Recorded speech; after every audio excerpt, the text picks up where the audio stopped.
President Muhammadu Buhari names new service chiefs.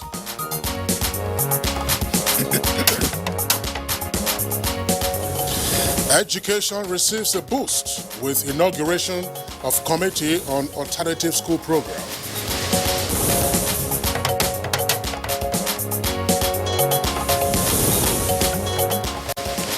National Assembly calls for suspension of 10 billion naira vaccine production fund.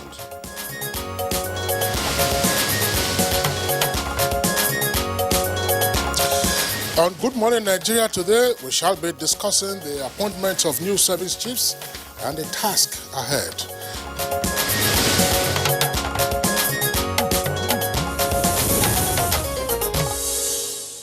For several months now, many Nigerians have asked for the removal of the country's service chiefs. Their reasons are not far-fetched. The worrisome level of attacks by insurgents, banditry, kidnapping, and other acts that have thrown many communities into a state of panic with almost no hope in sight. Now, the kidnap of school pupils in northeast of Nigeria, the massacre of rice farmers also in the same area, and the complete sack of many communities by insurgents, bandits, and the kidnap of passengers along many highways in the country were just a few of the examples of how bad the situation was, Kirian. Now, the announcement of the names of new service chiefs for the country is certainly generating comments from all segments of the country. And the task before them is another matter that security experts have been running commentary on in the last few hours. All right, Kirian, you know the new service chiefs who have been named, Major General LEO, that's Lucky Rabo, is the Chief of Defense Staff. Major General I. Atahiro is Chief of Army Staff, and Rear Admiral A.Z. Gambo heads the Navy, and the Air Staff is to be headed by Air Chief Marshal I.O. Amao. Now, what is the task before these new men on the scene, and how much impact will their past experiences bring to bear on their new assignments? This informs our focus on the program today. Welcome to Good Morning Nigeria.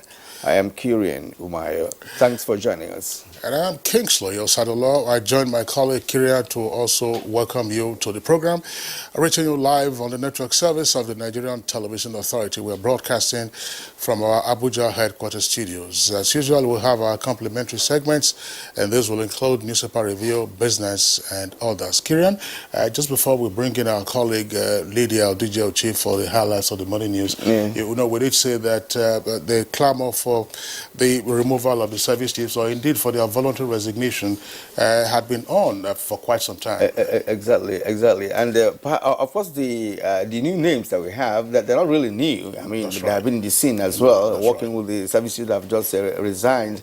But what we will know for now is the new strategies they're going to bring to bear, you know, to do whether they're going to do things differently from what has been done in the past. If you recall, one of the strongest supporters of the military and indeed the service chiefs at first also turned out to be one of those who said, look, it was time for the service chiefs to go.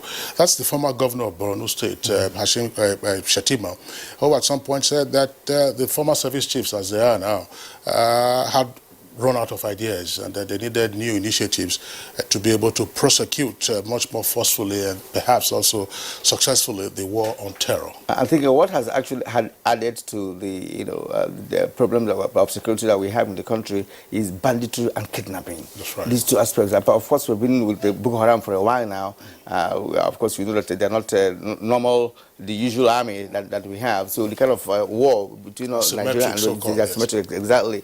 So you need to be, bringing new ideas, strategies from time to time. You don't have to rely on one strategy. You have to be changing course of your operational, methodology to deal with that. Tactical and strategic. But I mean, all of this has happened simply because the military got sucked into internal security provision and protection, because the regular police force obviously was overwhelmed. government. Ordinarily, you would say the armed forces will be there for the defense of the country's territorial integrity. But when you had insurgents and bandits and all kinds of criminals overrun the place, you've had the military deployed, I believe now, in virtually all the states of the Federation. Exactly. That's right. Okay, so we will, of course, be having that conversation with our regular security analyst in our discussion segment on Good Morning Nigeria, along, of course, with our regular segments, the Super Review and others. Here is Lydia Odijiochi with the highlights of the morning news. Good morning, Lydia. Good morning, Kingsley and Kirian. Good morning, Nigerians, and welcome to the morning news. President Muhammadu Buhari has accepted the immediate resignation of the service chiefs and their retirement from service. Those involved are the Chief of Defense Staff, General Abayomi Olonishakin, Chief of Army Staff, Lieutenant General Tuku Buratai, Chief of Naval Staff, Vice Admiral Ibok Ikwebas, and Chief of Air Staff Air Marshal Sadiq Abubakar. A statement by the Special Advisor to the President on Media and Publicity, Femi Adesina, indicates that President Buhari thanks the outgoing service chiefs for what he calls their overwhelming achievements in our efforts at bringing enduring peace to our dear country, wishing them well in their future endeavors. The new service chiefs are Major General Lucky Irabo, Chief of Defense Staff, Major General Ibrahim Atahiru, Chief of Army Staff, Rear Admiral Awal Zubairu Gambo, Chief of Naval Staff, and Air Vice Marshal Oladayo Amao, Chief of Air Staff. The President congratulates the new service chiefs and urges them to be loyal and dedicated in the discharge of their responsibilities. The Benue State Security Council has reacted to the security situation in its neighboring Nasarawa state with an assurance never to compromise efforts to tackle any form of insecurity in Benue. Deputy Governor of Benue State, Benson Abono, stated this after the Security Council meeting at the Government House, Makudi. We did discuss about that, and we felt that it is something that should be taken seriously. And we as Benue State, we are taking it seriously.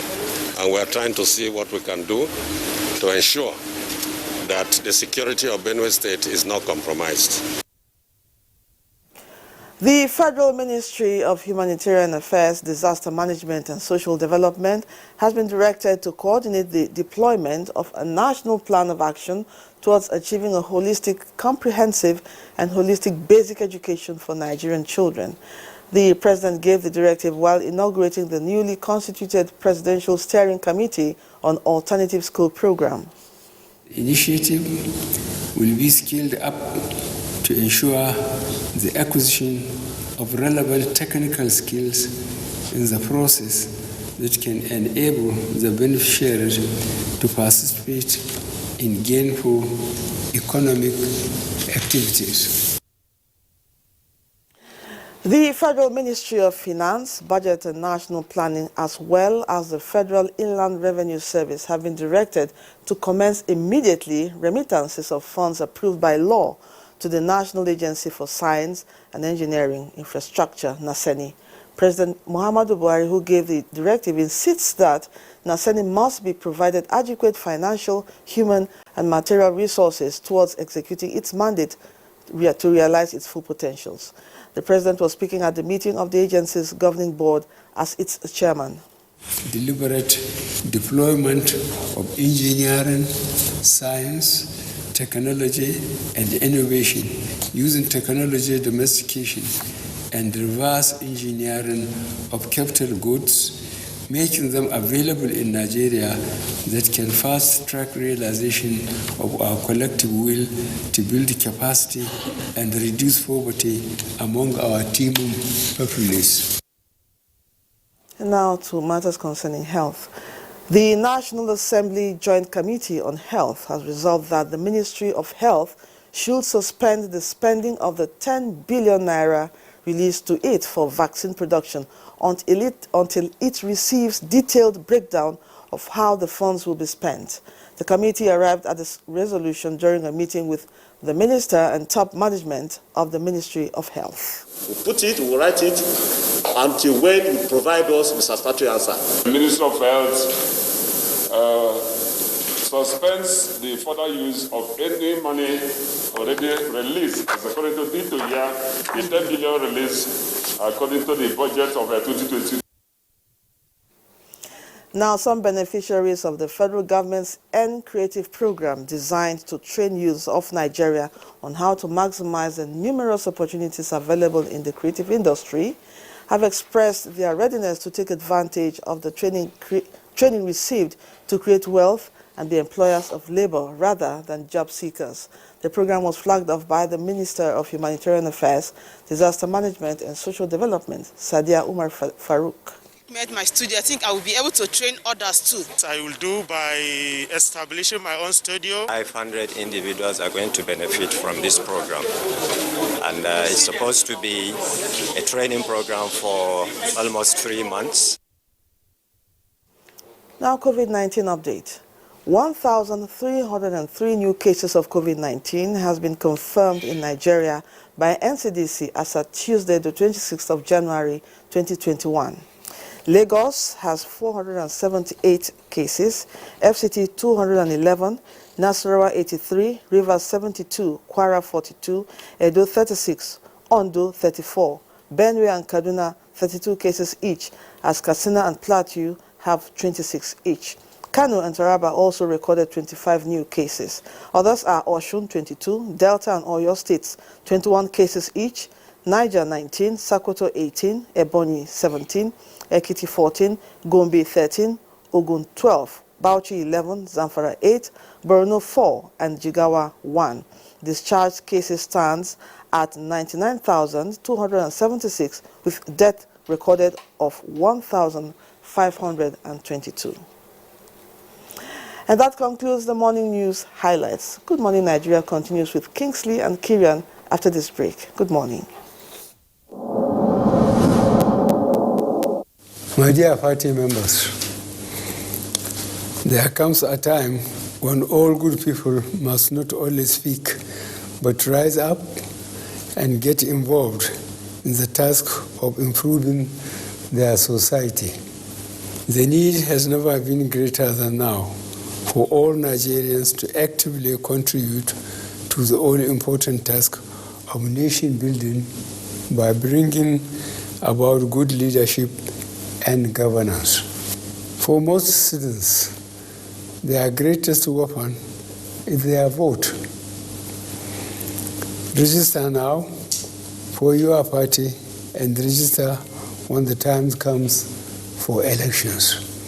Political parties are the main vehicles under our laws through which citizens can participate in the ideals and practices of our democracy. As we have seen happening around the world, good citizens join political parties and use them to bring about the changes they desire. I am therefore endorsing the nationwide membership registration and the revalidation exercise embarked upon by our party, the All Progressive Congress. I call on patriotic Nigerians to come out during the exercise, which starts on the 26th of January, and avail themselves of the opportunity to join the APC. Thank you, and may God bless our country.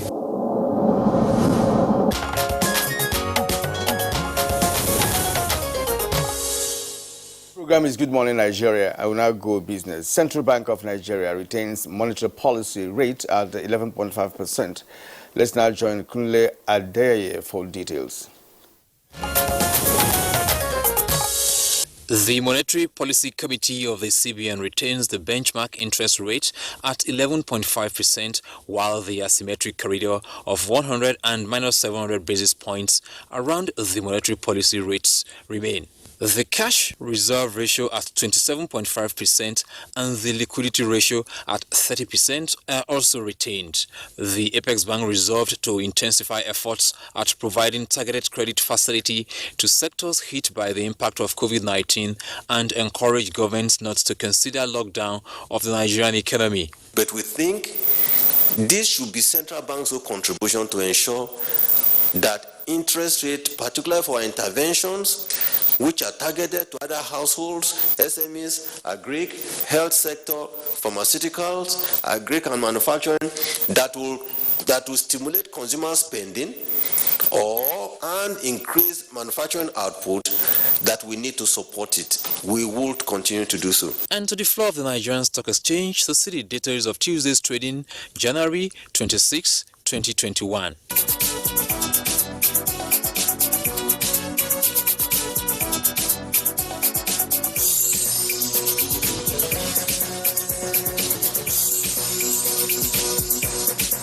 With business news, I'm Kunle Adeyeye. Thank you, Kunle, for the business package. Next for us is newspaper review.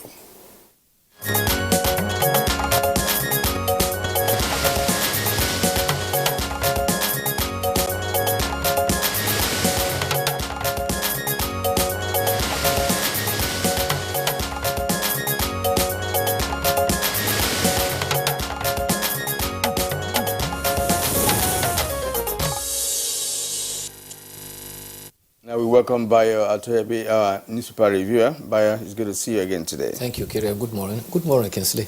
Good morning, Bayo, Nigeria. good to see you. Thank you.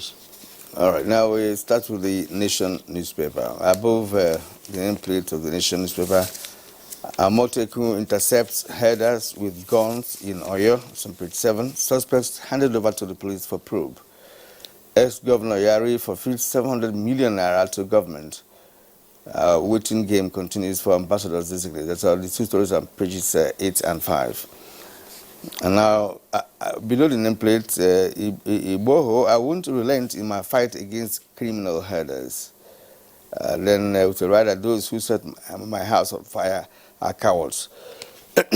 Now, the lead story this morning on The Nation is what we expect from new service chiefs by Nigerians. There are two writers to that. Said the generals, leaders, lawmakers, others set agenda. There will be fresh onslaught, says presidency. Of course, the pictures of the 4 service chiefs are displayed there on the page of front page of The Nation. Now, CBN boosts economy with 8.8 trillion naira to battle COVID-19 effect. That's on page 5. Apex Bank cautions against another lockdown. MPC retains rates. Now, APC promises compliance with COVID-19 protocols during registration. That's on page 6. Kingsley. Okay, well, let's take a look also at the front page of the Daily Trust newspaper. The Daily Trust has as its lead story the appointment of new service chiefs. And it captures it this way in a double-decker headline. Rough road ahead as new service chiefs take charge.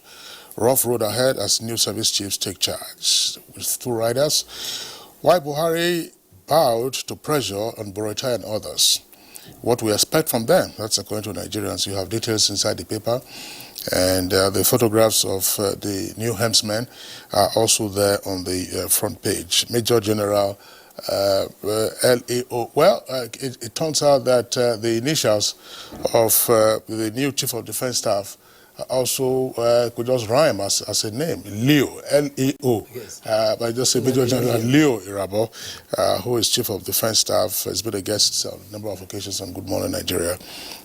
Major General Tahiro is, of course, Chief of Army Staff. And Rear Admiral A.Z. Gambo heads the Navy, and for the Air Force, it's Air Vice Marshal I.O. Amo. And then below that, right at the foot of the front page, you have 2 headlines we are taking. PIB, that's Petroleum Industry Bill. Oil host communities want NDDC scrapped, that's page 20. And court orders forfeiture of ex-Governor Yari's millions to federal government, that's on page 32. Then below the nameplate of the paper is an obituary story. That's a sad one there. Media Trust Director Rabiu Gaba dies at 63. The story is in greater detail on page 6. And according to it, it's been confirmed that, of course, he passed away in Egypt and he had been under the weather for a long time. May his soul rest in peace. Media Trust Director Rabiu Gaba dies at 63. That story, as I said, greater detail on page 6. Bayo.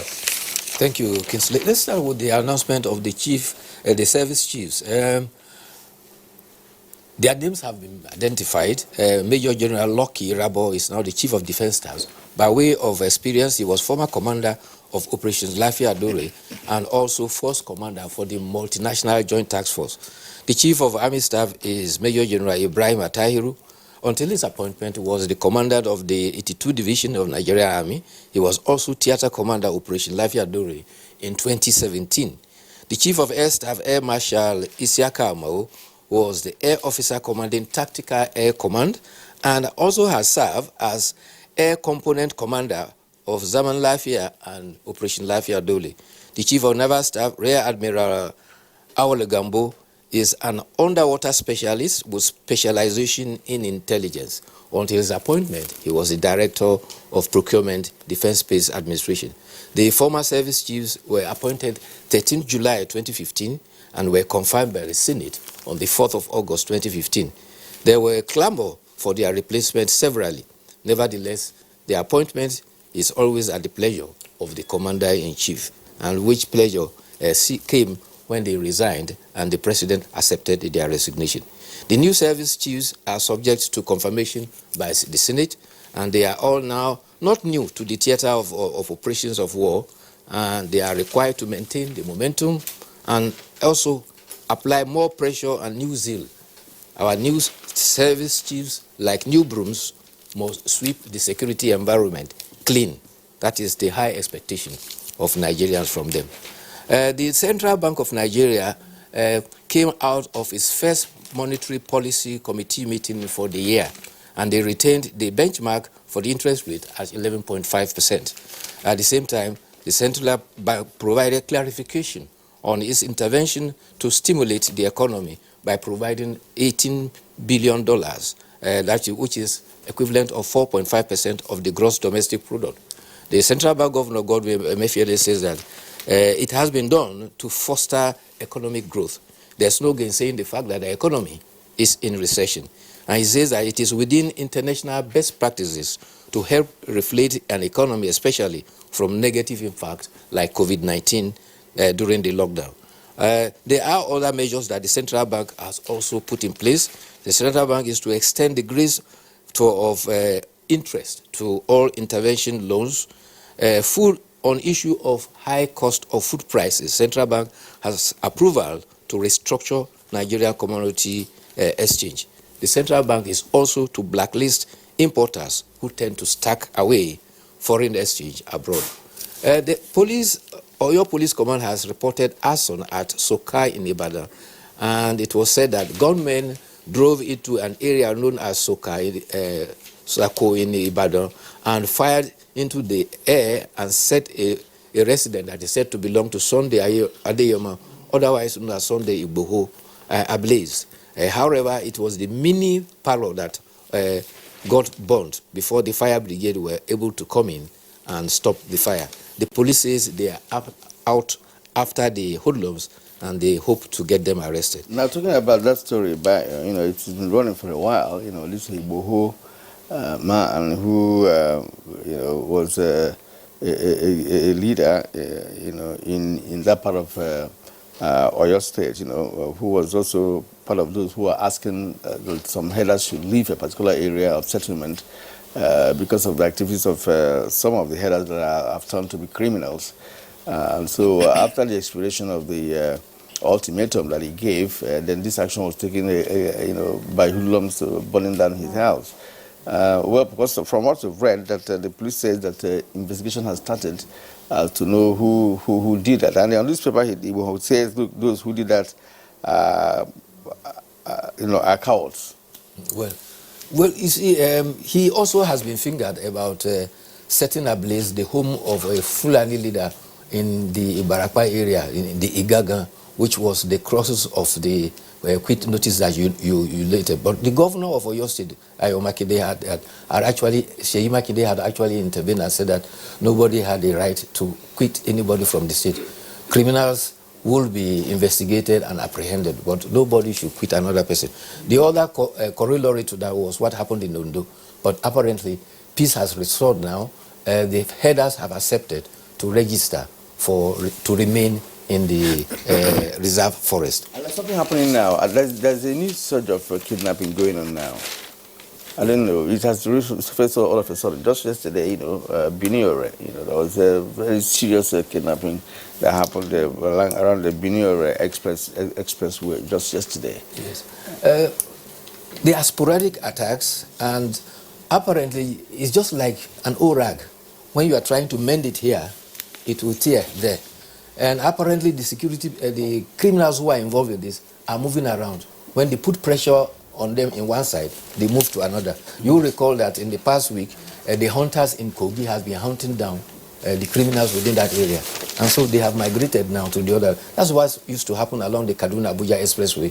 When they put pressure on them along the expressway, they migrate into Niger State. And that's why you saw that there was a lot of attacks in the Rafi local government area for the period of time. But this is part of the challenge. Yeah, that's what the security experts refer to as disperser theory. Okay. When you put the heat on them, turn the heat on them in one axis, then they move on to the other. But the Benin or expressway that Kirian referred to is the nation's busiest highway. Mm-hmm. The nation's busiest highway. It's actually highway A121. That's how it is labeled under the Federal Highways Act. It's the busiest, and it must have been very daring for those kidnappers to have attempted that, because at any point in time, you have scores of vehicles on both sides of the carriageway. But we just, sometimes we're talking about these things because there hasn't been sufficient deployment of technology. Children are playing with drones. Children, they are playing with drones. So what is the difficulty in acquiring, even if they are not sophisticated unmanned aerial vehicles, as drones are also called? Some of them can have an altitude that is sometimes beyond the range of whatever weapons that these kidnappers are said to have. Because the stories you always hear from the victims who survived the kidnap is that they took them from the highway and marched them into the forest, probably for 3 hours or 4 hours, sometimes going around in circles in order to disorient them. But if you say a forest, at least the sun touches the ground in those forests. Some of it is not really the forest per se, thick forest per se. So when those things happen and you know the locations, it is so easy, it should be fairly easy for the security agents to deploy whatever technology they have. In this case, drones. And drones can give you real-time visuals as to where these persons are, and then you mobilize your ground forces. If they have a camp there, then of course you smoke them out. Now, talking about drones, for you to effectively deploy drones for that kind of activity, it has to be sophisticated. There are no two ways about that. It must be sophisticated to be able to have the necessary facilities and gadgets, built into the drones that can give you information which you need to actually, fetch them. Because what the drone does is to say, look, you can spotlight the areas, where people are. In fact, some of the drones can even discharge in terms of, firing, right? In terms of firing. Yes, the most sophisticated ones. So they have to be sophisticated. That is why it's difficult perhaps for Nigeria to acquire them. Not only acquiring them. It doesn't have to be, I'm saying, it doesn't have to be ultra sophisticated. I mean, you saw what the US did to the former Iranian commander. They used a drone. I mean, and remotely. That drone must be ultra sophisticated. Absolutely. Because that one was picking even people one after the other. As you are running, but that's not what we're asking for. We're just saying, of course, as part of their platforms, they have such facilities, for identifying where the military, now I'm saying, where insurgents are and so on and so forth, and they report back to base and they carry out whatever. I'm just saying, simply for the police. If the police doesn't require the kind of drones that the U.S. used against the Iranian commander, actually, in the meantime, the Nigerian Air Force has deployed tactical commands, and I think Benin is one of their tactical bases. With the incessant report, I think surveillance along that highway by the Air Force will go a long way in reducing such instances. But meanwhile, there's this human interest story I'd like to draw your attention to. A magistrate court in Yola ordered 7 defendants to restore the health of a 3-year-old girl who were charged to court to have bewitched the little girl. A 60-year-old woman and 5 other kids were said to belong to a cult group, and they accepted in court that they were the ones that bewitched the little girl. And since they joined the cult 3 years ago, they have succeeded in killing 7 persons in 7 years. But they, however, told the court that a lead member of the group, whose name is Dudu, who is now at large, has the means to remove the spell on the girl. The magistrate had no choice. Magistrates Umar Gangs had no choice to order the arrest of Dudu and also give the witches 24 hours to restore the health of the 3-year-old girl. That's what happened. Yes. But this witch, well, it's really funny, because when you talk about witches, these are people who have acquired some due powers that they use. So if you're asking them or else, what are you going to do to them? These powers are within them. Even if you jail them, the power may still exist. They can still use the powers, even if they're in jail or something. So I wonder what the magistrate is going to do if they refuse to do that. Because if they refuse to do that, you jail them, the power is still there. They can still use it. So I wonder what the bench is going to do by saying otherwise. He will jail them, right? Well, I don't know. I don't want to comment on that. It's just curious. The appointment of new service chiefs, of course, that's our topic for conversation later on in the day, but it's something that needs to be clarified. The statement by the special advisor to the President on Media and Publicity said the service chiefs tendered their resignation, and the President accepted along, of course, with their retirement. Well, it will be curious that all 4 service chiefs will tender their resignation at the same time.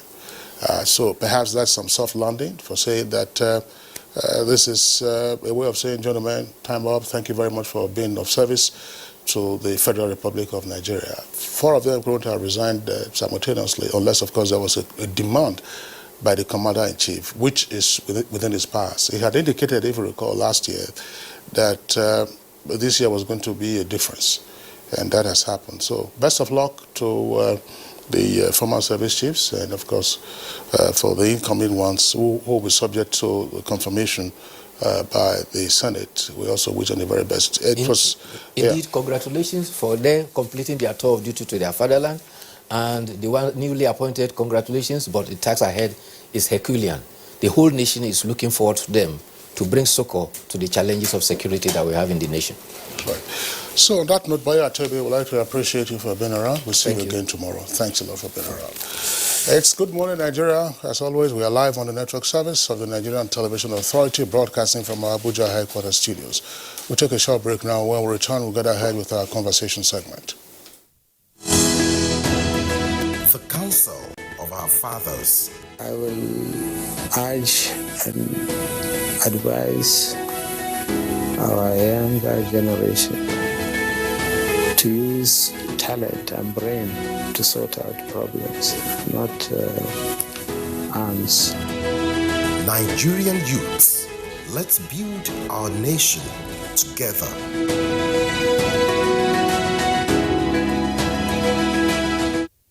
Nigerian youths are about the greatest assets the country has at the moment. It is therefore not surprising that the administration of President Muhammadu Buhari is strategically responding to the yearnings of the youth through multiple projects and programs. Youth entrepreneurship support, yes, by Bank of Industry, the Youth Investment Fund by the CBN, and several other conditional cash transfer programs. Recruitment of 774,000 social workers, majority of whom are youth, and so many other projects that are beneficial to youths directly or indirectly. If the administration can do all this, definitely with a degree of patience and time, it can achieve more. Nigerian youths must come together to say no to terrorism, no to vandalism, and no to all disruptive tendencies. Hashtag Youth for Greater Nigeria. Pacifying the youths, unifying the nation. These days, people get their news and information from more media sources than ever before. Some of the news and information given are fake, unverified, doctored, and manufactured to create confusion, stir disaffection, and cause disunity. Before you believe or share any news, ask yourself, is this real? Is it from a credible source? Is it verified or verifiable? Fake news is dangerous, whether you do it for fun or for political gains. Real people can get hurt. Fake news, don't create it. don't spread it. This is a public service announcement from NTA. The Council of Our Fathers. My advice to these young people is please do not take us back to those harrowing days. You probably do not know what it is. Nigerian youths, let's build our nation together.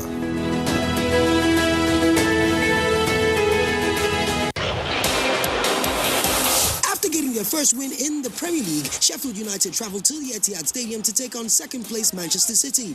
Will they get a reality check, or can they pull off the upset? Find out as Manchester City welcomes Sheffield United on the Premier League Live, showing this Saturday on the NTA network from 3:30 p.m. The Premier League Live is brought to you by Axis Bank, Babai Jebu, Lipton, and Close Up, in association with Gold.com.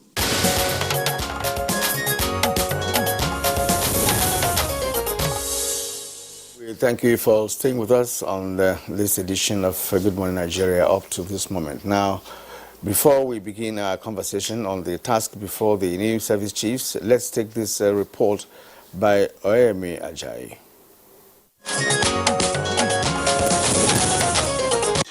The fight against insurgency has been on the forefront of the Muhammadu Buhari-led administration. In fact, the fight against insecurity is one of the major focus of the administration. For years, the decimation of the Boko Haram insurgency has been a major target in order to ensure the end of insecurity in the country.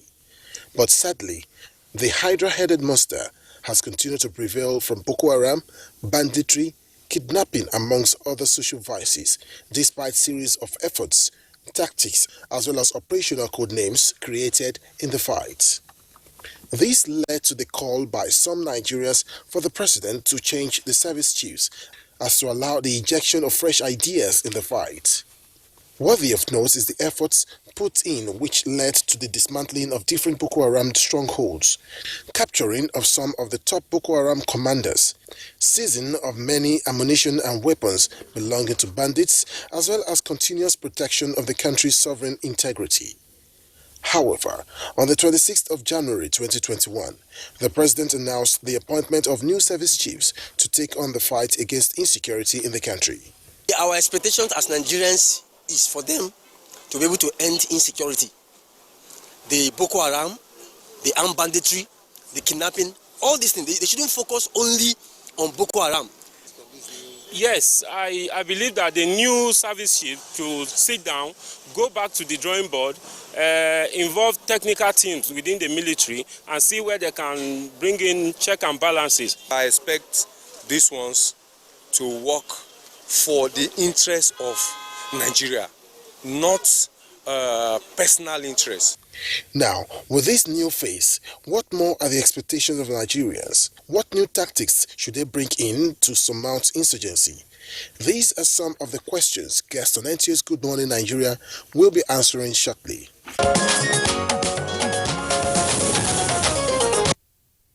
Many thanks to Oyemi Ajayi for that background. We have three guests, and they are all our regular analysts on security matters. First, from our Just Network Center, let's introduce General John Temlong. General Temlong, of course, in earlier years was the commander of the Multinational Joint Task Force and also a former president of the Alumni Association of the National Defense College. General Temlong, pleasure to have you with us this morning on Good Morning Nigeria. Thank you very much. Good morning, Kingsley. Good morning, Nigerians. All right, we'll sort out the audio shortly. Then joining us via Zoom is another of our regulars, Dr. Ona Ehomo, is a security expert. Dr. Ehomo, pleasure to have you with us today. Thank you, Mr. Kingsley. All right, and also with us here in the studio in Abuja is Dr. Kabiru Adamu. Kabiru Adamu is a security management expert. Welcome to the program. Thank you, Chief Kirian. Good morning, Nigeria. All right, we might as well begin just getting the general comments of all our three guests. General Temlong, it's a new day for the armed forces of the Federal Republic, and from the comments that we have heard so far, A new day also for Nigerians with a great deal of expectations from the new service chiefs. What are your thoughts on this?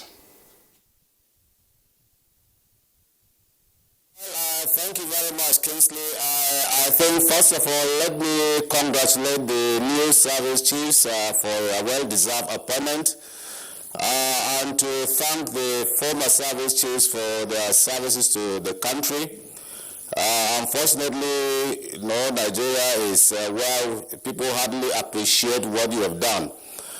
Be that as it may, I think the president has taken the right decision at this point in time, where he has injected new blood into the system. These are officers who are not new in the fight against insurgency in the country. For example, the Chief of Defense Staff had been both the theater commander and a commander of the Multinational Joint Task Force. He is an officer who knows his onions. Fortunately, I trained him in the Nigerian Defense Academy when he came in 1984. In 1983 with the 34th Regular Course. The two Army and Air Force too, I was there when they came into NTA in 1984 January. I was the one who inducted them into NDA. And so I've been following them. I know what they have been doing. The Chief of Naval Staff too has been an officer who has worked with a classmate of mine, and he has proved himself worthy of this appointment. So they are not new, but what they need to do now is that I really sympathize with them because the expectations of Nigerians on them is so high. People are expecting that they have the magic wand to end this insurgency within the next few days. Which they can do. It is surmountable. So they must keep it at the front of them, in front of them that while being audacious and speed, they might keep truth protection in mind, because let them not be tempted to feel that they can finish this thing within a few days and then come back and receive heroic claps. No, insurgency, as we have said, is the messy and slow war. It is a people or centric warfare. And so they must, first of all, what they want to do is to win back the confidence of Nigerians and reorganize the way they are fighting the war now. And that means getting more synergy. And I see the CDS having a commanding role now, because he is supposed to be in charge of deploying troops. He should take proper control of the theater where the services can come in, and he should have an operational commander who should be answerable to him, with the various component commanders answerable to the operational commander. And that will bring us synergy as we move on.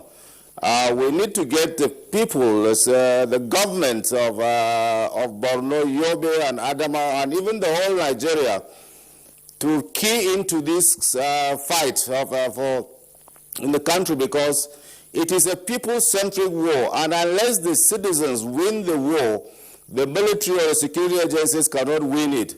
So I see them playing a commanding role. So I think the military will have to now synergize with them in a way that we have to rebuild our communities, in a way that they should be able to be part and parcel of the fight. We say security is everybody's business. It's just saying it by lip, but we are not practicalizing it, because our communities are completely broken down. It is sometimes the citizens that give information about the movement of troops, and they are being ambushed and killed. It is the citizens that give the locations of troops and even their strength in some cases, and the terrorists attack them. And so I think the citizens will have to take a commanding role now and take the security of these countries squarely into their hands and play the commanding role of providing the needed intelligence to the security agencies to be able to flush out the bad guys who are within them. And so if the citizens defeat the terrorists by resisting them, because the aim of the terrorists is to control the citizens or by terrorizing them, creating fear and making them to fear them or influencing the citizens. And once they are not able to control or influence the citizens, then the war would have been fought and won. That way it will be easier for the security agencies to intervene. But I see the new service chiefs working as a team, coming together to work for this country. I see them putting away service rivalry away. I see them reorganizing the troops. I see them bringing and building more commands into the troops. I see them leveraging more on technology now than hard power. I see them leveraging too on the cooperation of the citizens and the government of the states and providing the alternative soft power components, because very often everything we rely too much on hard power in this country. We need to explore the soft power components, and this has to be done by the government, the state governors. We need the state governors to build or rebuild the local government system, which are almost non-existent. Thank you. I will thank the president who has given the marching order to them that all local governments must have elected officials. That means the citizens must elect those who run the local governments. At this level, governance is almost absent, and that's the beginning of the building block of security. So I think we need to take a comprehensive look, a comprehensive reform of our security architecture, and thank God with the new service chiefs and with new impetus by all of us, we should be able to do what is required and put these things behind us. It's not just Boko Haram. We've seen the bandits very daring in the northwest, north central. We've seen what is happening now in the west with the herdsmen, same thing in the east. So the whole country, as it were now, is in their need of security. And I wish them good luck. I pray that they will be able to do what is required to keep Nigerians safe. We actually have to pause you there. You have actually delved into the nitty-gritty of the conversation. We appreciate that. We'll return to you in the course of the program. But for now, let's get Dr. Onaihomu come in here to share with us his thoughts with respect to the change of baton, which happened yesterday. As a matter of fact, for some time now, the National Assembly and indeed many Nigerians had actually called for the removal of the service chiefs, and that happened yesterday. So let's get your thoughts along the line of expectations of many Nigerians for this change of baton. Thank you, Mr. Kiran, for that excellent question. I think all Nigerians want what is good for them. They want, safety. They want to be safe in their persons and in their property. They want to be safe in their communities. They don't want to be kidnapped along Benin or a road and dragged into the bush and beaten and killed maybe, and then ransom collected from their families. The people in the the northeast, the governor of Nasarawa State has just come out, that is North Central, to say that Boko Haram is making an incursion, a big incursion into his state. And I wonder who is mapping that risk right now. So that's the role for these new service chiefs, because I think we had gotten to a point where we were no longer affected by the killings and by the numbers of people being killed and the suffering. It appeared that we were kind of, we just took it for granted. And I think perhaps with a change of guard, there might be new thinking, fresh thinking, a new impetus for action. So what is, that's what we expect from them. That's what Nigerians expect from them, better action. And I think I'll get into how they can get this better performance later in the conversation. All right, thanks a lot, Dr. Anoy Homu, short and sharp. Back in the studios here in Abuja, Dr. Kabir Adamu. Let's have your opening salvo. Thank you, Kingsley. First off, congratulations to the newly appointed service chiefs, and thank you to the immediate past service chiefs. Lessons have been learned from us security professionals. We took note of their performances. We took note of the criticisms leveled against them. And more importantly, we took note of the confidence that Mr. President reposed on them. The loyalty they expressed in exercising that confidence was something that is commendable, actually. And so I'm hoping that these new service chiefs would also do this recognition. There were pluses, there were minuses. And then more importantly, take a moment and evaluate expectations. I think it's very important. Part of the challenge that the entire security sector, including the military, has is how do you measure their performances? As a Nigerian, and the opening report that you heralded this session with actually mentioned some expectations. But then, are we sure that these the taskings that the government actually gave these service chiefs? The likelihood is that no. So there are two expectations. One expectation by government, and to that extent by politicians. I think it's very important that we mention that. Then the other expectation by the technocrats within the defense sector that manage these service chiefs. So I'm using manage here loosely. And then the expectations by Nigerians. And then lastly, the expectations by our international partners.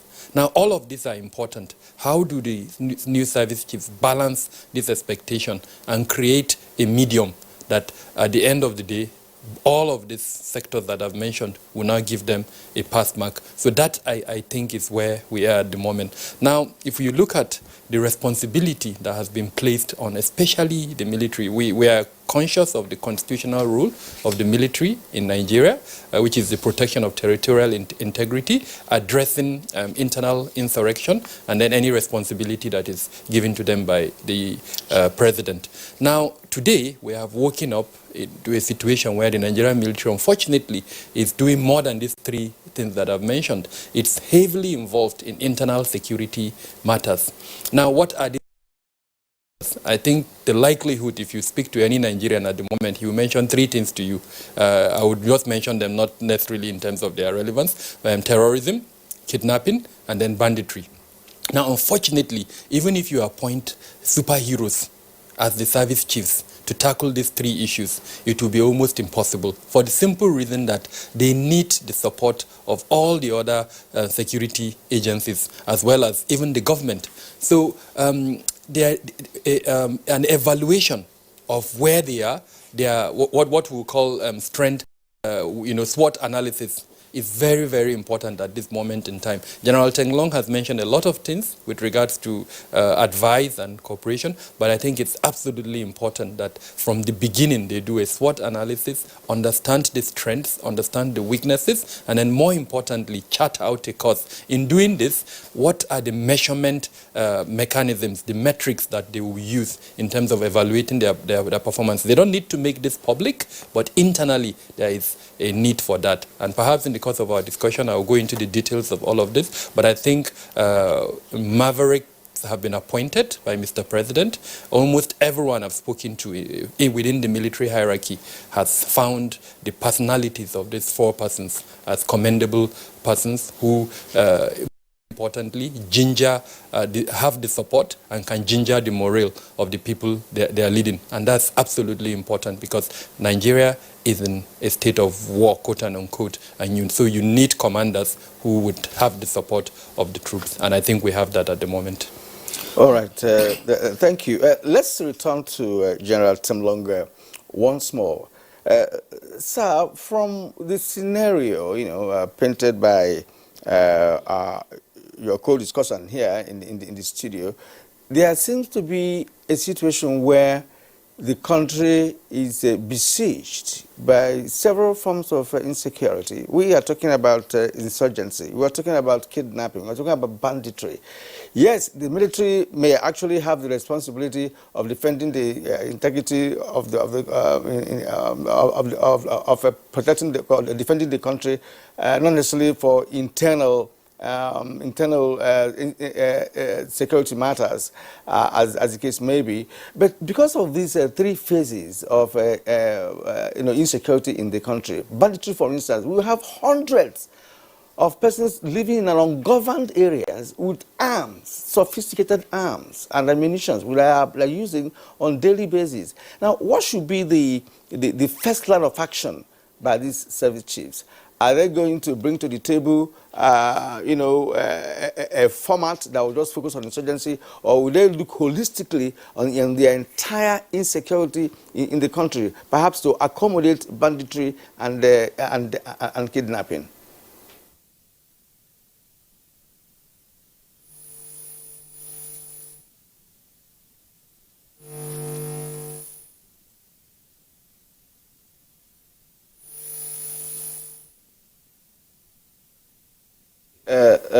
Lost signals with that's the audio the audio signal actually, and we are returning to the studio here. Yeah. And let's also get to Honor Ehomu. I hope the audio from his end will be okay now. Dr. Ehomu, you heard me when I asked that question to Temlong with respect to what should be the first line of action, considering, the enormous responsibility, that is facing these gentlemen who have just been appointed yesterday, considering the number of, or rather the scope of insecurity in the country, covering three major areas of insurgency, banditry, and of course, kidnapping.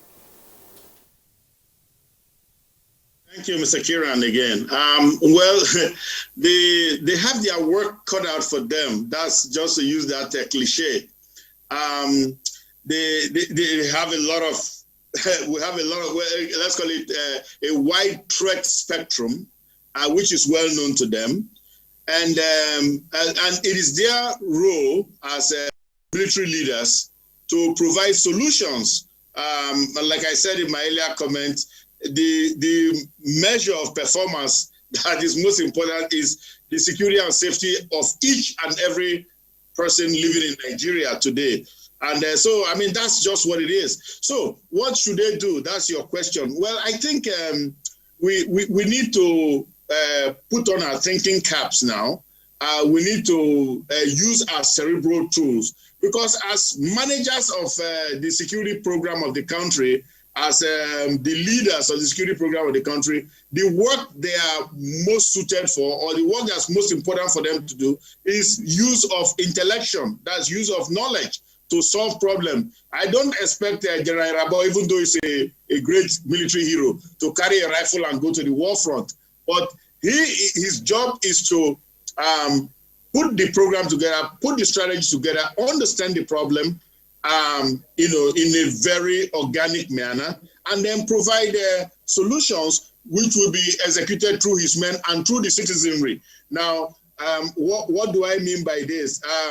First of all, we need to do a lot of structured analytical thinking, because we have tended in the past to rely on a lot of intuitive thinking tools, which are not reliable, which worked for my grandfather in those days. My grandfather was a great hunter, but he didn't face any threats like this. He didn't face insurgency. He didn't face banditry. He didn't face people being seized from their cars along Benin or a road or Benin Auchi Road. I mean, so these are the extant threats. These are the existing threats today. And how do we tackle those threats? That is where we need these brilliant military leaders. And I'm very grateful to Mr. President for putting somebody like Mr. Irabo, General Irabo at as a service chief, because that is a proven intellectual. He has the tools, like General Temlong said, he knows his onions. That is somebody who, aside from being a fighting man,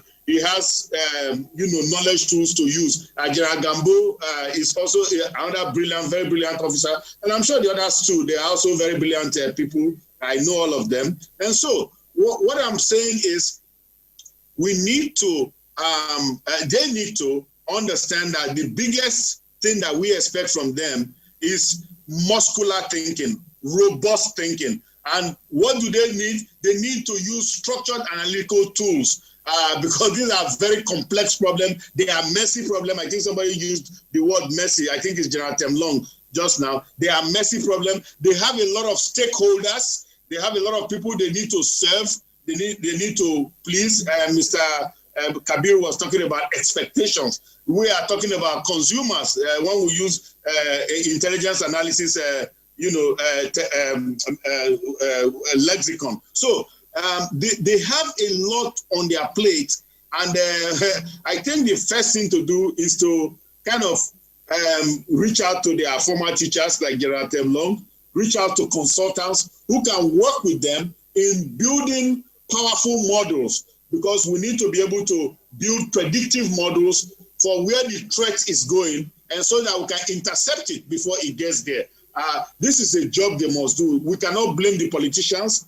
We cannot blame the governments. This is a military job. They are military.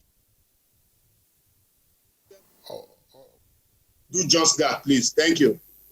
All right, Dr. Ona Ekhomu, thank you very much. We saw General Temlong a while ago, but I want to come back to Dr. Kabir here, and then from there we migrate back again to our Just Network Center. Let's back up a bit, gentlemen, and Kirian. For those who have been around long enough, there is no parallel or precedent of so many important pressure groups and significant quarters calling for the resignation or sack of service chiefs. Not during the military regimes, not even during the Second Republic or Third Republic was Darky, and the Fourth Republic, not even the First Republic. So that unusualness is something that perhaps we need some understanding to. The National Assembly on several occasions called on the Commander-in-Chief to say, fire these men. Some governors and other pressure groups also said, look, fire these persons. And if you recall, at his inauguration in 2015, President Muhammadu Buhari did say that security was one of the pillars of his focus. And he demonstrated that by some weeks into his administration, sacking the previous service chiefs and then appointing those who were removed yesterday to be the arrowhead, all of that. Then, a couple of years down the road, we started hearing all of these calls. What happened? What did we go through that we now started hearing these calls for the service chiefs to step aside? Because people just said, on one hand, they had run out of ideas. Brilliant question, Kingsley. One is perception. Two, our history. Because of our history and over the last few years, we've had a longer period of military rule than actually civilian administration. And so the average Nigerian perceives the military to play a bigger role than it should actually play in a democratic system of government. Now, that unfortunately too has not been helped by even some of the civilian presidents that we've had, for the simple reason that they also have a military background. An example is President Obasanjo, and then even the incumbent president. And so they have relied, I would say, almost too overwhelmingly on the military for implementing internal security matters. And so the average Nigerian sees the military as the alpha and omega in implementing security issues. Now, there are 27 ministries, departments, and agencies, as well as the military units in the security subsector. And the military represents only 4, or if you want to extend it, 5, if you include the DIA. But we're talking of service chiefs, so let's restrict it to 4. So even, I mean, in primary school, if you take 3 or 4 out of 27, you still have a larger proportion of 23. So it beats me really that the average Nigerian still sees the military as the alpha and omega.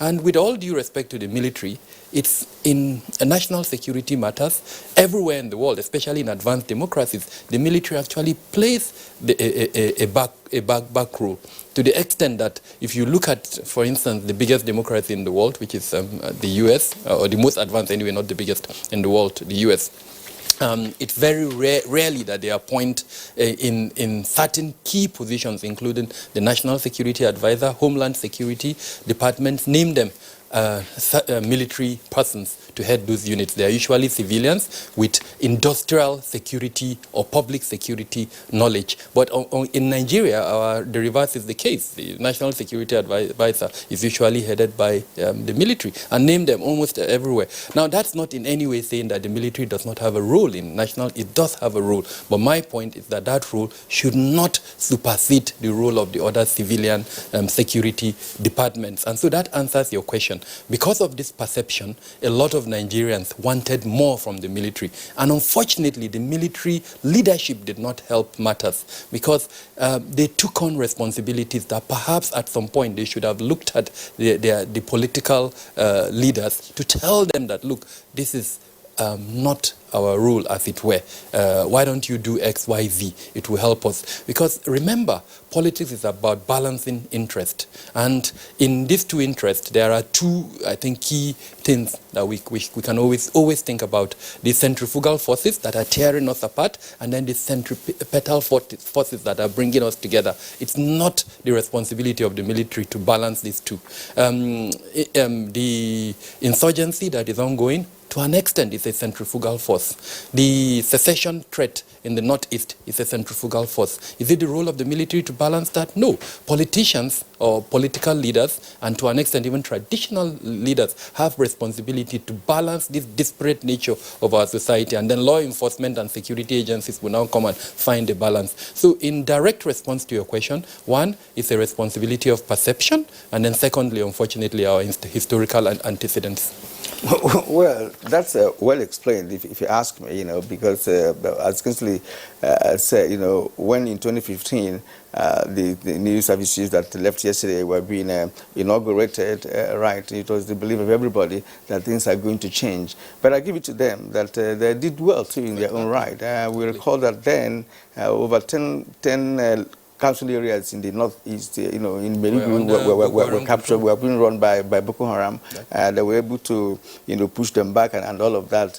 And then before we started hearing, before the emergence of the issue of banditry and of course the spike in kidnapping and what have you. All right, I think the audio signal is clear now. We can go back to Jos.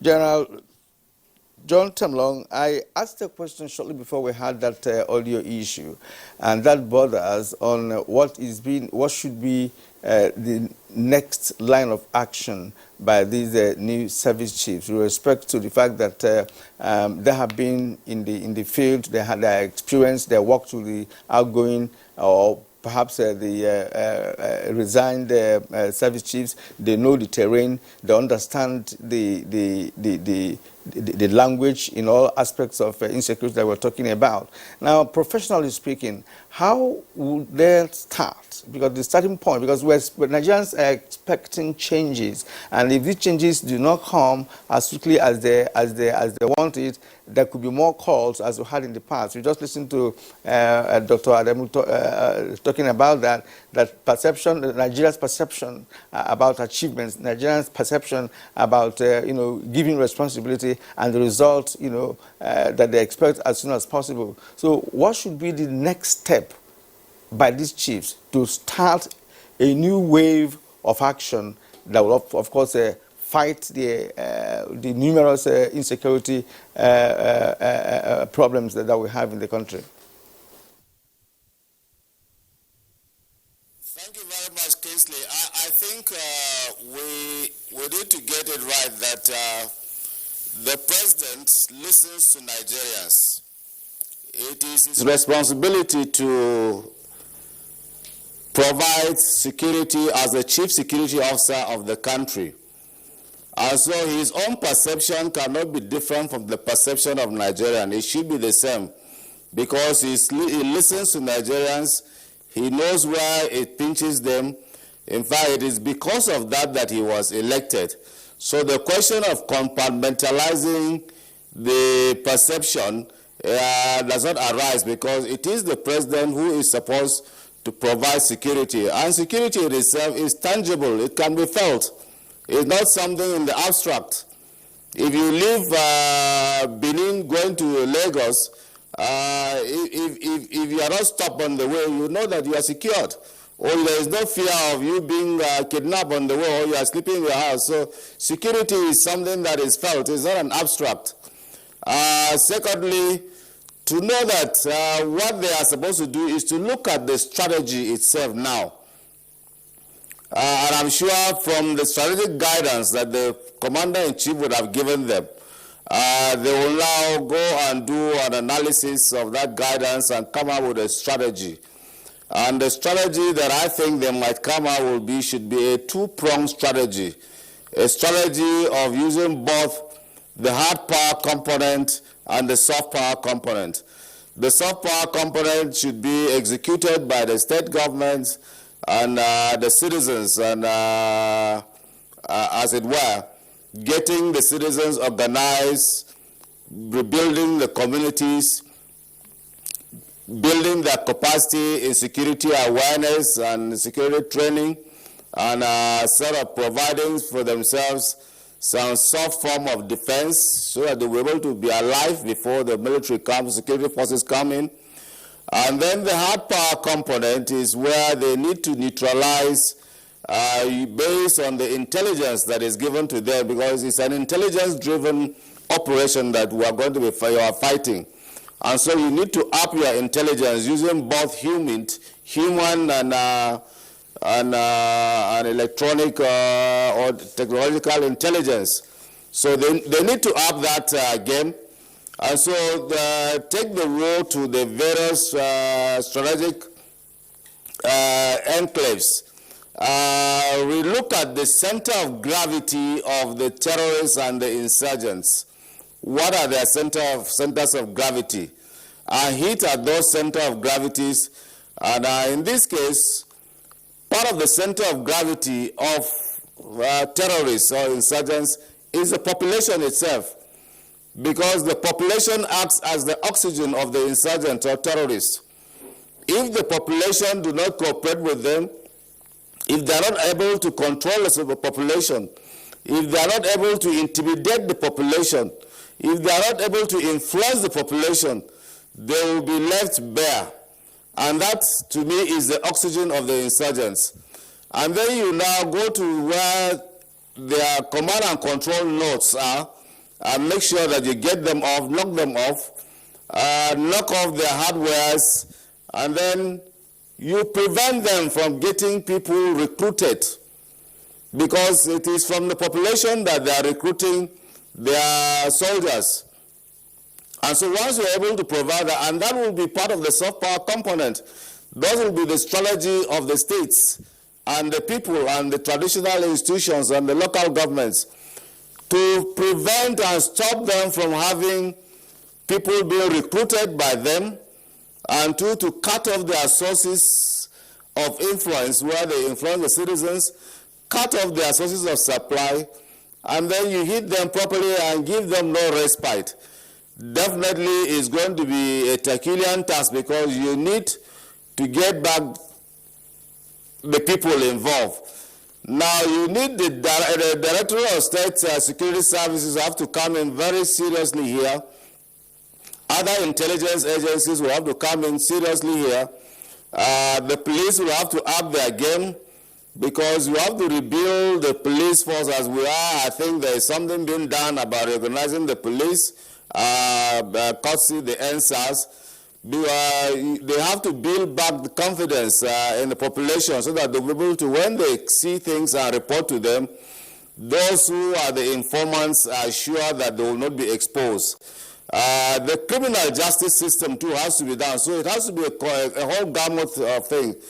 We have had people who have been arrested for kidnapping, and after a day or two you see them on the streets again, that they have been given bail.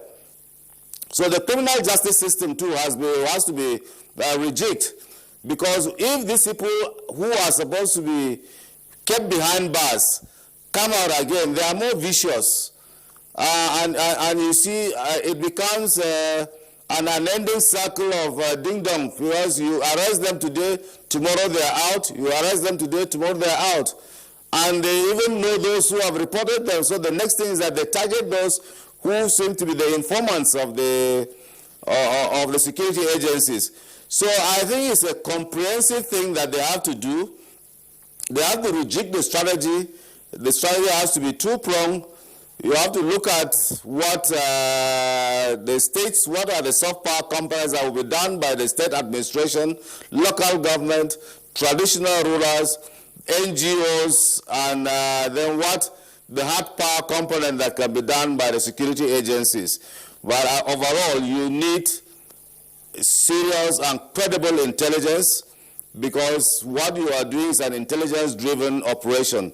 And so after their analysis of Commander-in-Chief guidelines, they should be able to tackle this situation. And I said earlier on, they need to leverage on technology more. I heard you discussing, Kingsley and Kirian, this morning about drones and the rest.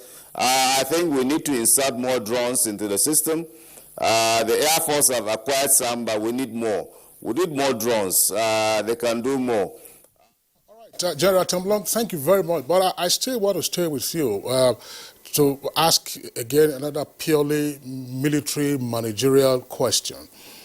As part of the lessons to learn recently from what transpired, Dr. Kabir Adamu here rightly indicates, and indeed we all know, that in the first couple of years of the appointment of the service chiefs who were removed yesterday, there were major gains that were recorded. And then something happened. There were claims that they had overstayed their tenure. The president, as commander-in-chief of the armed forces, in his wisdom, decided to extend their tenure because the country was at war.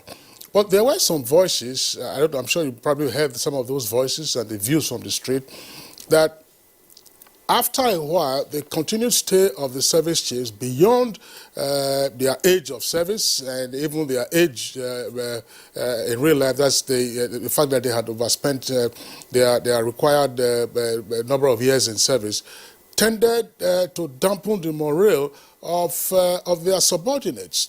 Could this in a way have impacted on the outcomes we then started to see, where in the earlier years of their tenure as service chiefs, we were hearing success stories of the insurgents being taken out, and at some point Sambisa Forest was declared as ground zero, and all kinds of things were taking place. And then all of a sudden, it seemed as if the insurgents were pouring back into the country, and then the northwest flank opened to bandits. What do we need to learn from this?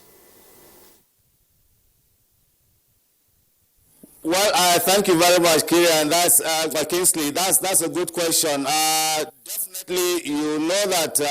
Okay, let me give you the example. The outgone chief of defense staff was 25th regular course. The new chief of defense staff now is 34th regular course. So you can see the number of courses in between the old and the new. The outgone chief of army staff was 29th, and then the new one is 35th.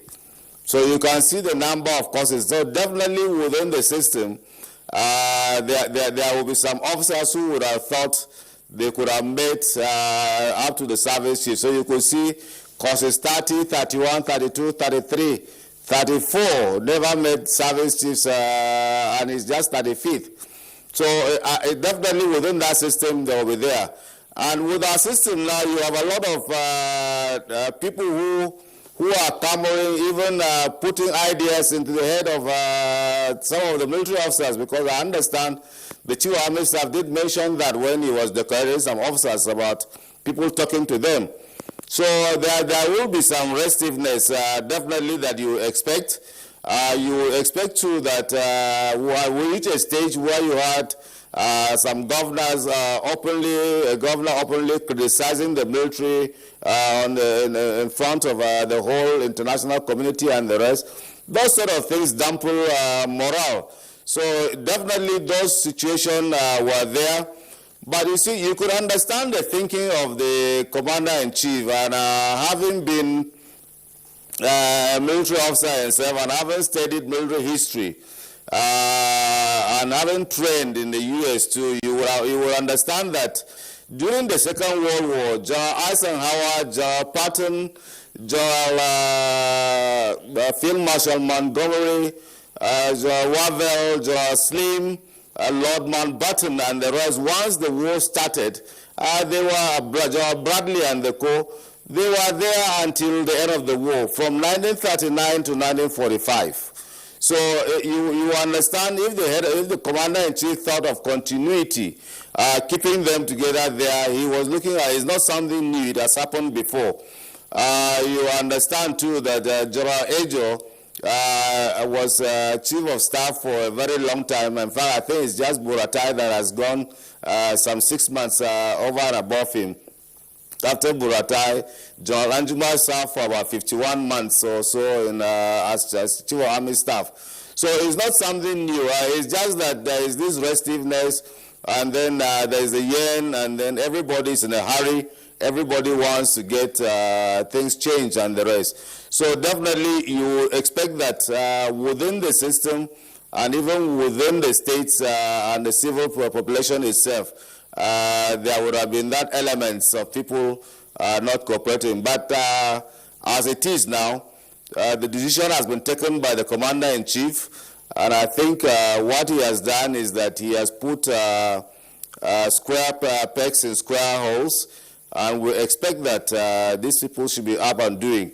It's very essential that sometimes you weigh the gains of continuity and change in an operation that is so complex and fluid. And for those who have actually reversed the situation, like you said, before 2015, we had some local governments that were under the Boko Haram. Even though towards the end of the Jonathan administration, they rolled back a lot of the local governments that were under Boko Haram. But the president, the outgone service chiefs, completed the job. So I think for that we'll give them their dues for doing that credible job. But as it is now, a decision has been taken, a decision that has been widely accepted by everybody. I had cautioned here in the past that service chiefs are not elected, and I'm sure very few people have actually known who Rabo was, except for the fact that he was commander, multinational joint task force theater commander. Very few people would have known who Atairu was, or who Amao, or who Gambo is. It is the commander-in-chief who is the commander-in-chief, has the prerogative to put them. And the buck stops on his table. And so I think if we have anything purely, it should move towards them. The National Assembly, I have had my quarrel with them. They're not doing their oversight functions well, because they should learn from what is happening in the U.S. During the Gulf War, we had members going physically to see them and calling the commander to the Congress to ask him his strategy, his task, his capabilities and capacities. What are his requirements? And these are not being done here. You expect people to do magic for you when you have problems. In fact, when you appropriate money, you should ask the service chiefs, have they been released? Have the money been released to them? And what have they used it? Have you received the equipment? What are the problems? These are questions that were not seen being asked in the public domain. They have been done in other civilized climes. Well, I think part of the problem is we have always relied and said that we have had a long stay in military, but I tend to disagree with that. We have had 21 years uninterrupted period of civilian rule, and so by now we should have been able to to learn the ropes. A 21-year-old, somebody born in 1999 would have casted votes right now. He will be a vote-carrying person. So this excuse is not always an excuse. Before we are giving excuse about colonial past, military, we will continue passing the buck. Let's face the situation squarely. And to correct something that Kabiru said, General Admiral Poindexter was in service when he was a national security advisor. Alexander Haig was in service when he was a chief of staff to the president. General Colin Powell was still in service when he was the national security advisor. The present Sergeant General of the U.S. is a service naval officer, admiral, who is still in service. So I think we need to get some of this right, that the military itself is an instrument of state policy. It's not on its own. And it should be, if it is the instrument of choice by the administration to use, it is being used. And in any national security engagement, the military takes the center stage. Thank you very much.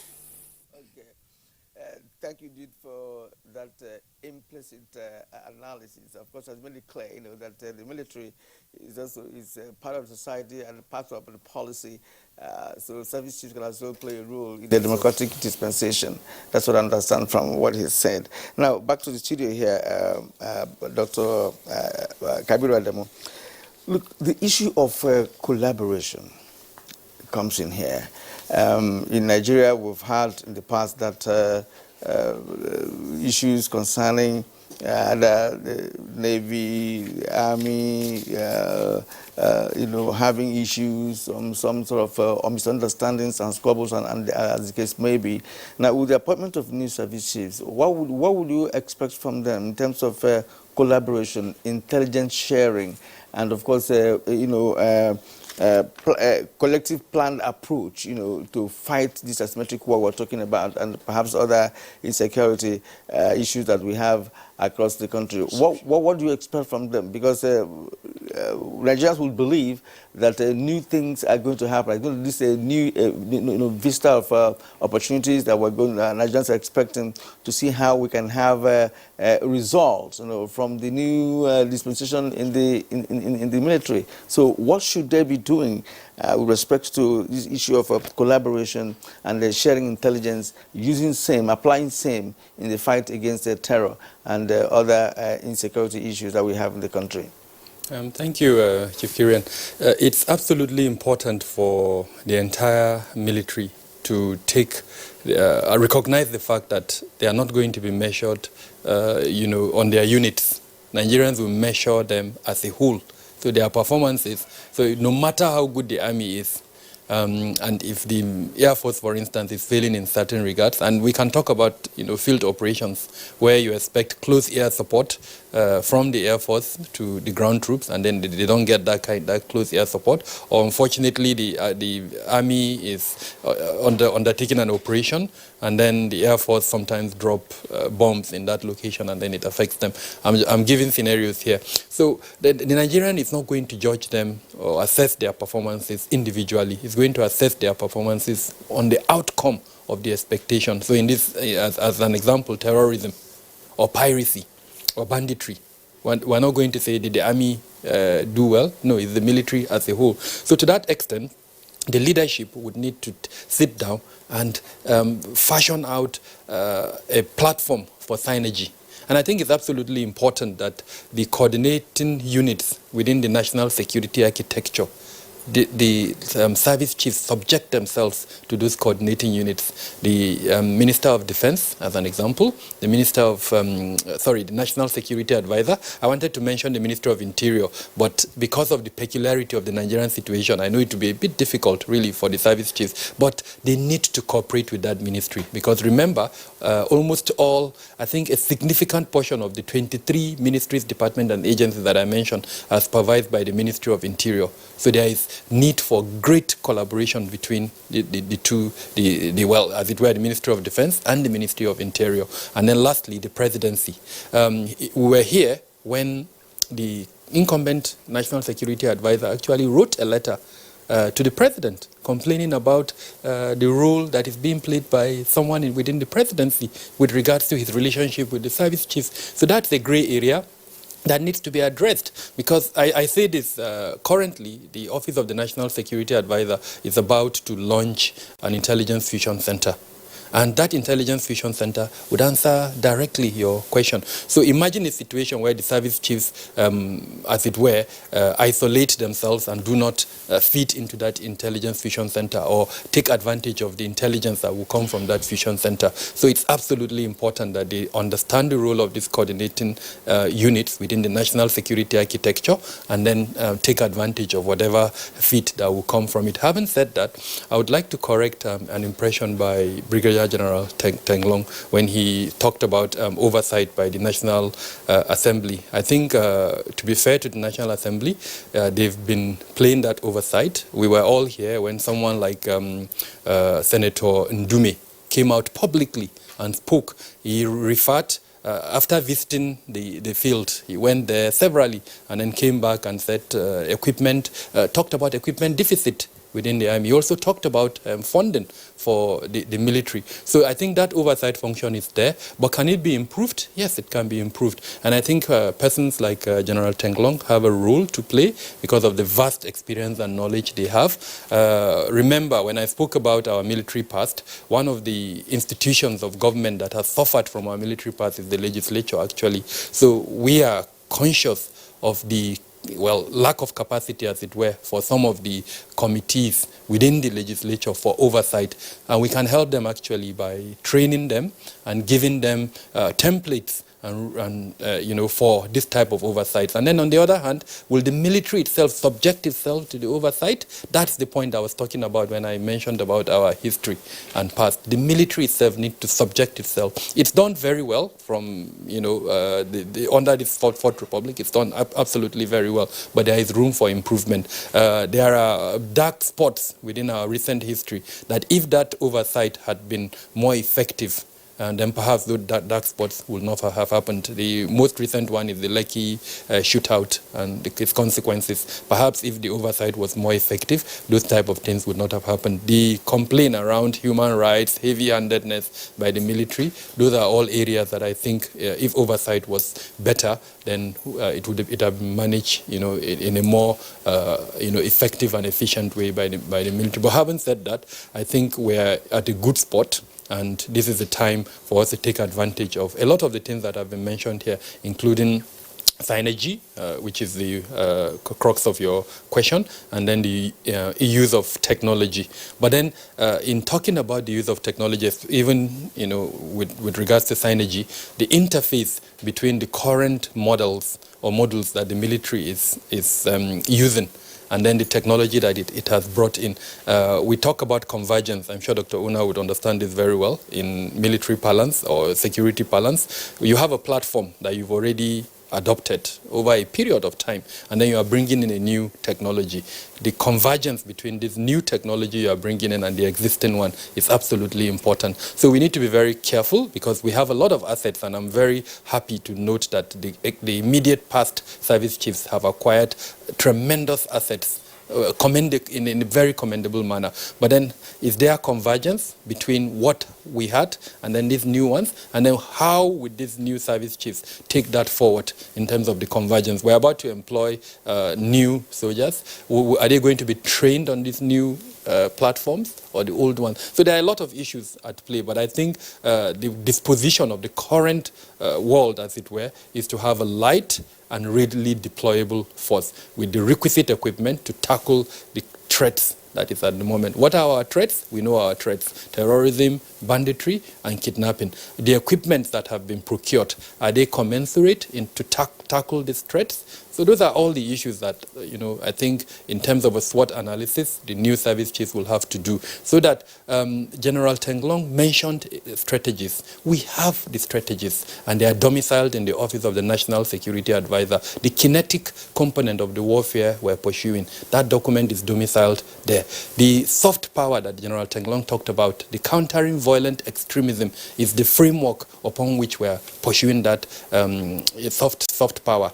Now, is it the responsibility of the service chiefs to, as it were, commandeer that document? No. They need to subject themselves to the custodian of that document. Because remember, they are not operating in silos. They are operating as part of a security architecture. And if we are going to have the kind of successes that General Tenglong mentioned, and very commendable actually, because you cannot have kinetic warfare when the soft component is not working effectively. And I agree with him, it's the role of the governors, but it's not for the service chiefs to take that document to the governors. Rather, it is those coordinating bodies that I mentioned. So there are a lot of issues at play, and like I said at the beginning, our perception of the role of the service chiefs need to change. They are there, as General Tenglong rightly mentioned, instruments of security, within the national security architecture. But then the kind of overwhelming dominance that we have given to them and that they have embraced, unfortunately, needs to be corrected. All right. Dr. Kabir Adamu, thank you very much. While you were speaking, you were talking about some of the accomplishments of the former service chiefs. I think that one thing that is also remarkable, one of the services actually extended the frontiers of the R&D, that is research and development. There was a great deal of focus on that. I think it was one of the services that the Air Force that actually did that, and we're expecting that there will be a further ramp up in that regard. You're watching Good Morning Nigeria. We're taking a short break now. When we return, we'll continue with the conversation and also take some of your tweets. A new edition of TV Guide is out with special focus on the game changer, His Excellency Governor Abdullahi Sule of Nasarawa State. Broadcasting in a digital economy, Maxwell Logo gives an insight. This edition also features Nancy Naji of AIT, a name synonymous with business. Meet the NCDC boss, Dr. Chikwe Ihekweazu. TV Guide, your indispensable companion, also x-rays the relevance of social media in the modern society. Meet some TV professionals who have impacted their spaces and other inspiring stories in sports, entertainment, and lots more. Grab a copy at the vendor near you or NTA stations nationwide. TV Guide, your indispensable companion.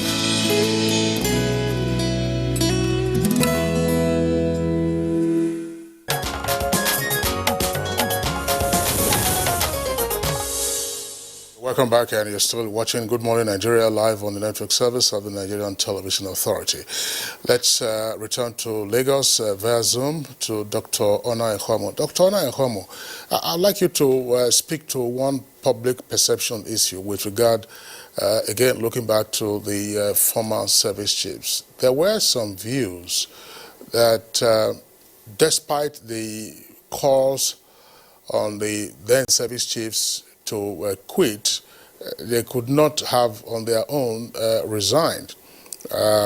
Some persons felt, oh, all right, they were enjoying, in their own words, enjoying the gravy, and that's why they couldn't stay. But some knowledgeable insiders said it was a demonstration of loyalty and also to avoid any perception of thinking some dangerous ideas outside of the service. Could the service chiefs have quit, any of them, to say, look, yes, I've done my best, but it appears that we've hit the end of the road? Thank you very much, Honorable Kingsley.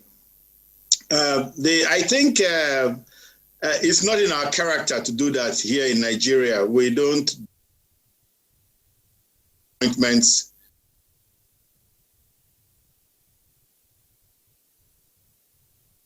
as it were.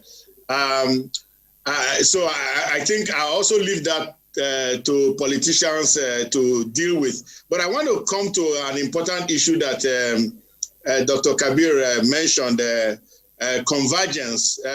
You see, now we are looking at mitigation and solution of our various spectrum of threats, what I call sometimes galaxy of threats. We have to look at how these things come together.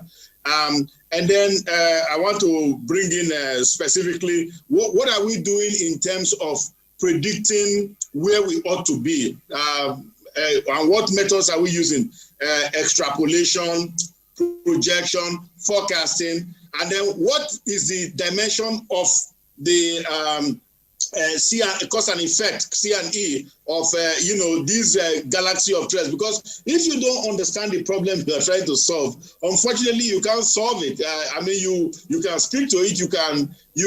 Okay. Let's put it this way: we call it the type 3 error. The probability of solving the wrong problem.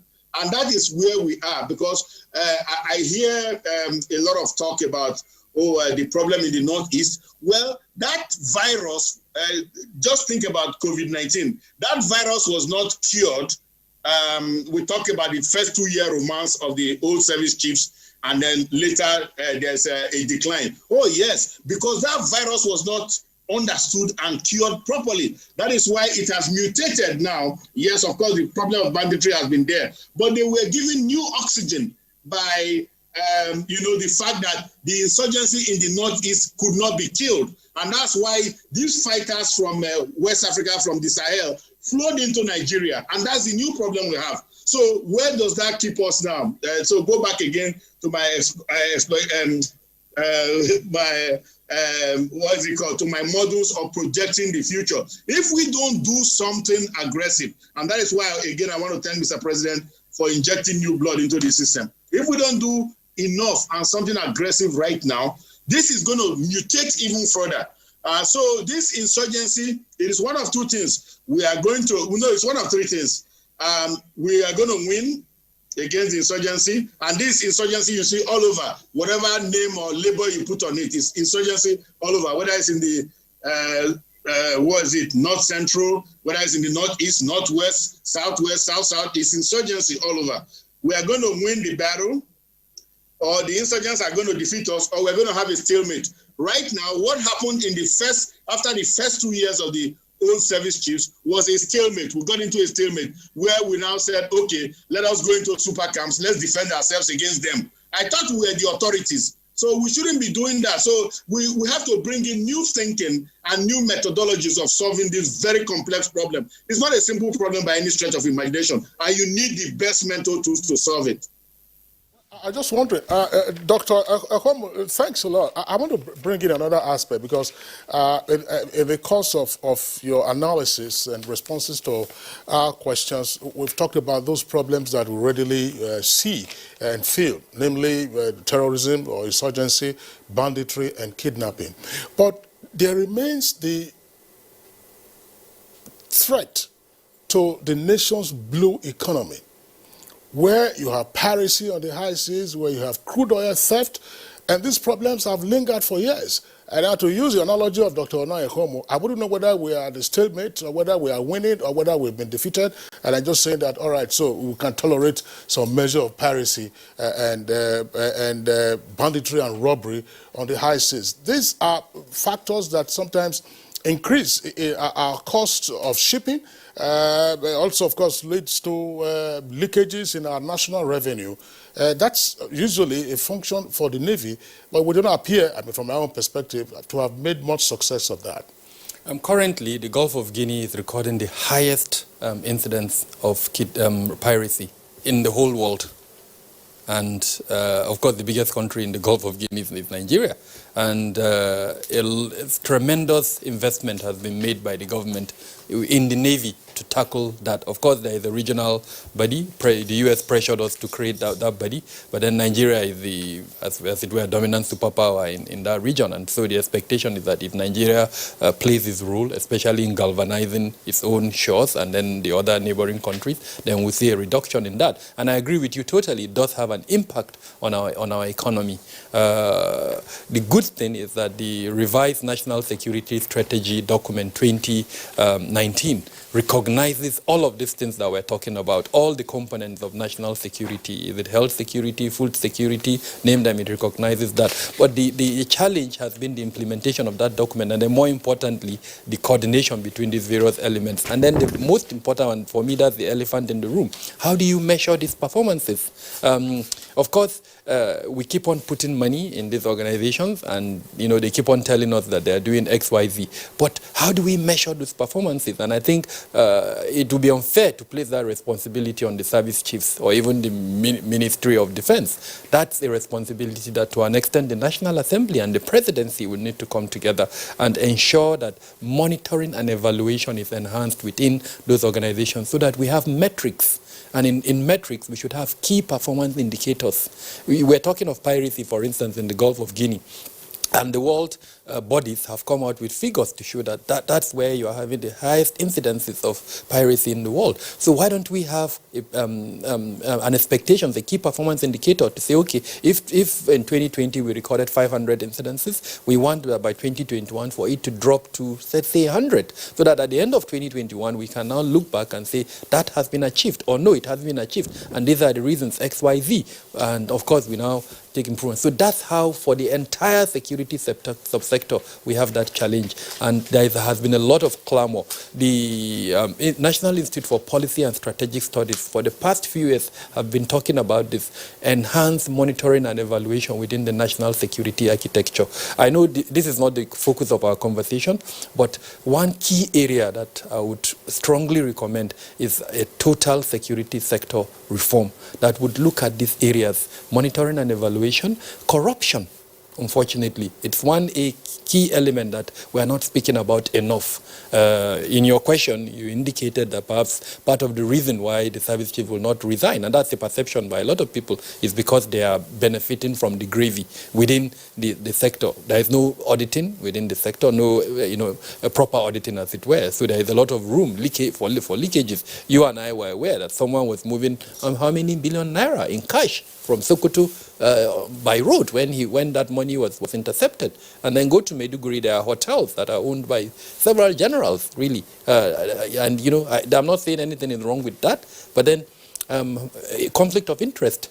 So there is a lot that can be done in this regard, and the only thing that can solve that is an entire security sector reform.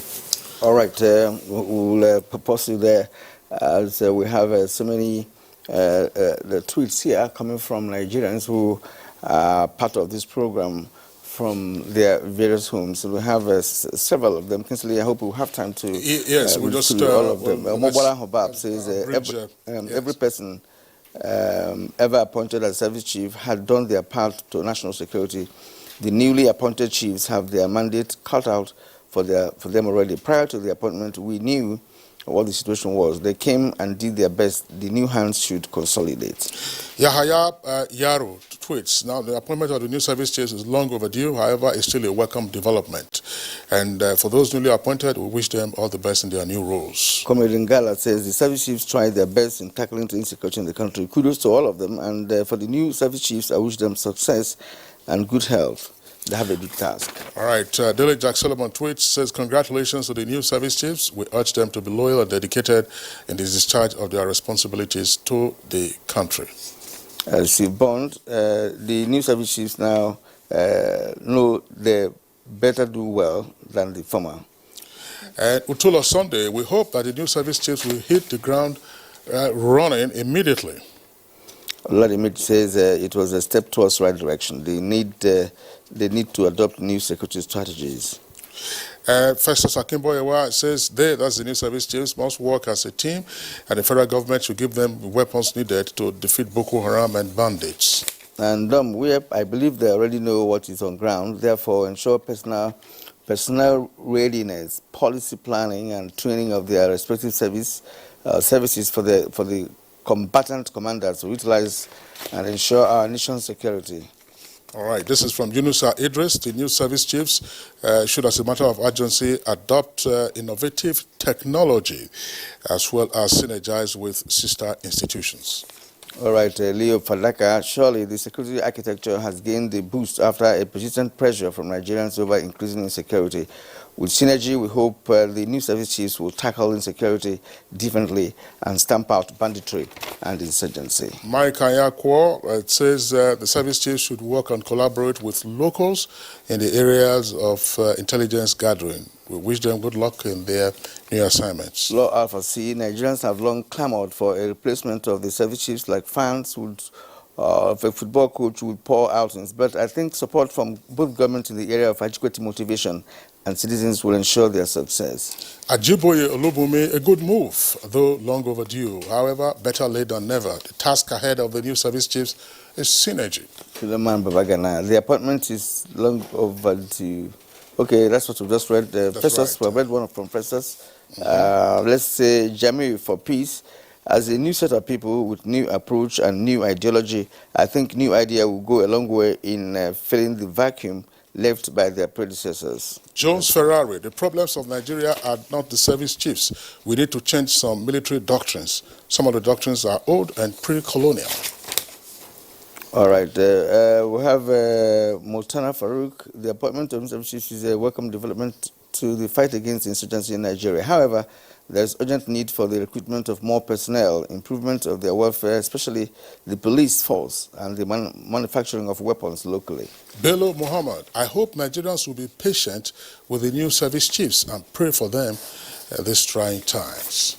All right, so those are the tweets that we can take for today. We'd like to thank all of you for writing in, and our guests, of course, who will be with us, our regular security analysts. We appreciate them for being part of this conversation. From our Just Network studios, we're joined by General John Temlong, First Commander, Multinational Joint Task Force, and also a former president of the Alumni Association of the National Defense College. General Temlong, always a delight having you on Good Morning Nigeria. Via Zoom from Lagos, Dr. Ona Ehomo, a pleasure having you again on Good Morning Nigeria. Always, we're grateful to you. And here in the studios, Dr. Kabir Adamu, our security expert and one of our regulars. We thank you for your insights, and we deeply appreciate your being with us, often at short notice. Thank you, Kingsley. The pleasure is mine. All right, so, and that's Good Morning Nigeria for today. Absolutely, we thank all of you for being part of it. My name is Kieran. Have a good day and stay safe. And I'm Kingsley Osadolo. Stay safe and be well. See you tomorrow, same time, 7 in the morning.